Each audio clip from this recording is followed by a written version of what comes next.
Nicholas Leonard Sadi Carnot एक फ्रांसीसी वैज्ञानिक थे जिन्होंने एक काल्पनिक ऊष्मागतिकी चक्र बनाया था जो कि सिंक और स्रोत के दिए गए तापमान पर अधिकतम दक्षता पाने पर विश्वास करता है।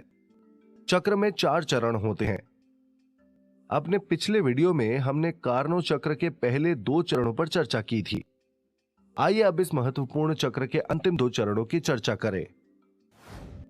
अब सिलेंडर को तापीय संपर्क में लाया जाता है ऊष्मा सिंक के साथ तापमान T2 पर और इसे धीरे धीरे समतापी रूप से संपीड़ित किया जाता है दर्शाई गई अवस्था D में लाने के लिए।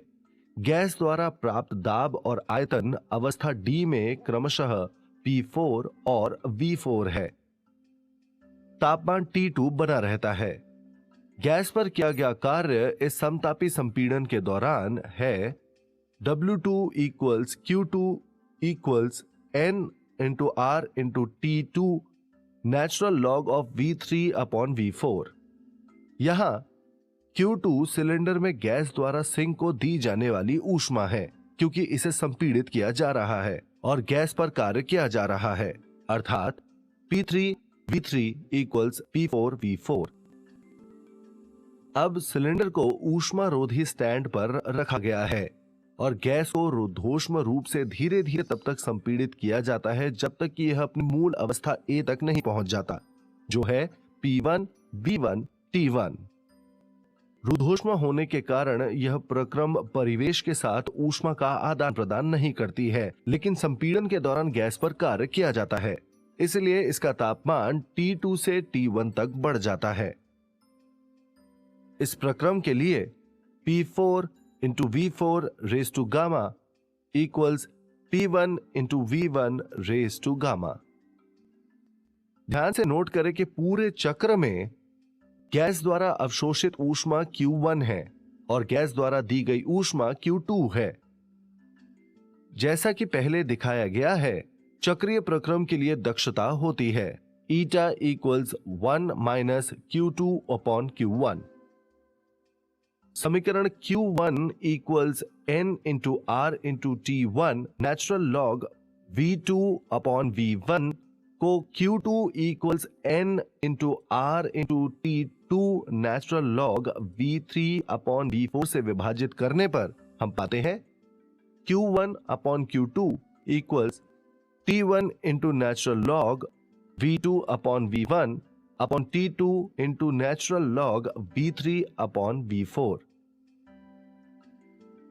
समीकरणों का गुणा करने पर P1 V1 equals P2 V2, P2 into V2 raised to gamma equals P3 into V3 raised to gamma, P3 V3 equals P4 V4, P4 into V4 raised to gamma equals P1 into V1 raised to gamma। हमें मिलता है P1 into V1 into P2 into V2 raised to gamma into P3 into V3 into P4 into V4 raised to gamma equals P2 into V2 into P3 into V3 raised to gamma into P4 into V4 into P1 into V1 raised to gamma। इसीलिए V2 into V4 raised to gamma V3 into V1 raised to 1 equals V3 into V1 raised to gamma V2 into V4 raised to 1। इसीलिए V2 into V4 raised to gamma minus 1 equals V3 into V1 raised to gamma minus 1।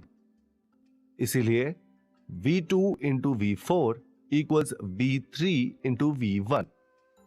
इसीलिए V2 upon V1 equals V3 upon V4।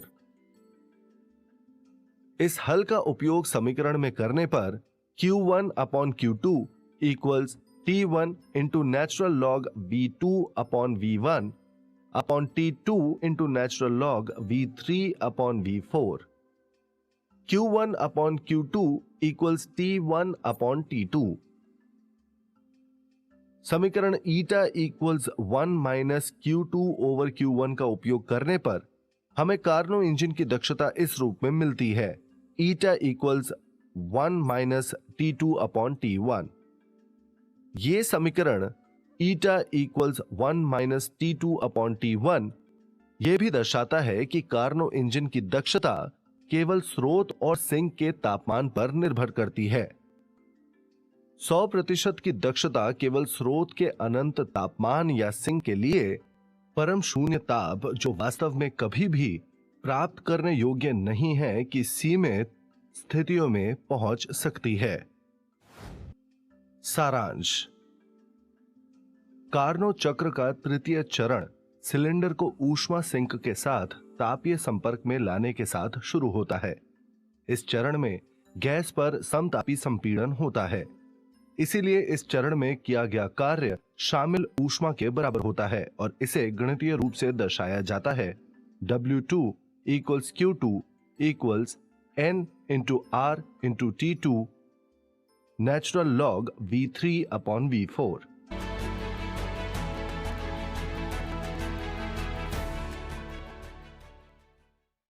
Nicolas Leonard Sadi Carnot एक फ्रांसीसी वैज्ञानिक थे जिन्होंने एक काल्पनिक stand पर रखा जाता है और गैस रुद्धोष्म संपीड़न से गुजरती है। कार्नो इंजन की दक्षता निम्न द्वारा रूप से दर्शाया जाता है: W2 equals Q2 equals N into R into T2 natural log V3 upon V4। चतुर्थ चरण के लिए सिलेंडर को ऊष्मा रोधी स्टैंड पर रखा जाता है और गैस रुद्धोष्म संपीड़न से गुजरती है। कार्नो इंजन की दक्षता निम्न द्वारा दी जाती है: eta equals 1 minus T2 upon T1। Carnot चक्र की दक्षता केवल स्रोत और सिंक के तापमान पर निर्भर करती है, इसलिए 100% दक्षता तक केवल तभी पहुंचा जा सकता है यदि स्रोत का तापमान अनंत हो या सिंक के लिए परम शून्य ताप हो, जो वास्तव में कभी भी प्राप्त करने योग्य नहीं है। पूरे कार्नो चक्र को समझने के बाद हम निश्चित रूप से कह सकते हैं कि निकोलस लियोनार्ड सादी कार्नो एक प्रतिभाशाली व्यक्ति थे। बस एक अंतिम बात, अगली बार जब आप पीने के लिए थोड़ा ठंडा दूध ले तो इस बारे में सोचें, क्या फ्रिज के कार्य का कार्नो चक्र से कोई लेना देना है? इसका जवाब अगली बार जानते हैं।